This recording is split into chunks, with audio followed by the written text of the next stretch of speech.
চুল আঁচড়ালে অনেক রকমের উপকার পাওয়া যায়, কিন্তু দিনে কতবার চুল আঁচড়ানো উচিত সে বিষয়ে অনেকেই জানে না। অনেকে মনে করে বারবার চুল আঁচড়ালে চুলের গোড়া নরম হয়ে চুল পড়ে যায়।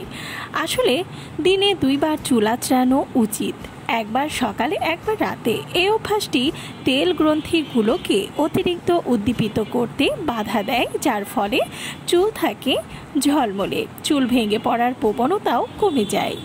যাদের তৈলাক্ত চুল তাদের জন্য ঘন ঘন চুল আঁচড়ানো ভালো। চুল আঁচড়ালে অতিরিক্ত তেল নিয়ন্ত্রণ করা সম্ভব হয়। যদি আপনার চুল শুষ্ক হয় বা একটুতেই ভেঙে পড়ে, তাহলে নরম ব্রিস্টল ব্রাশ বা চিরুনি দিয়ে আঁচড়াতে পারেন। আমাদের মাথার ত্বকে নানা রকমের গ্রন্থি আছে। এই গ্রন্থিগুলোর মধ্যে গুরুত্বপূর্ণ একটা গ্রন্থি হচ্ছে সিবেসিয়াস, যা সিবাম ক্ষরণ ও বন্টন করে। সিবাম আমাদের চুলে তৈলাক্ত উপাদানগুলো সহজে পৌঁছে দিতে পারে। এছাড়া মাথার ত্বকের অম্লতার ভারসাম্য বজায় রাখে। নিয়মিত চুল আঁচড়ালে সিবাম আরও ভালোভাবে কাজ করে।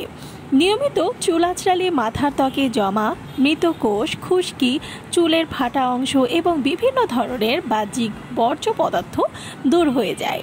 এছাড়াও নিয়মিত চুল আঁচড়ালে মাথার ত্বকের গহ্বরগুলোর মুখ পরিষ্কার পরিচ্ছন্ন থাকে। এতে চুল স্বাস্থ্যকর হয়ে ওঠে।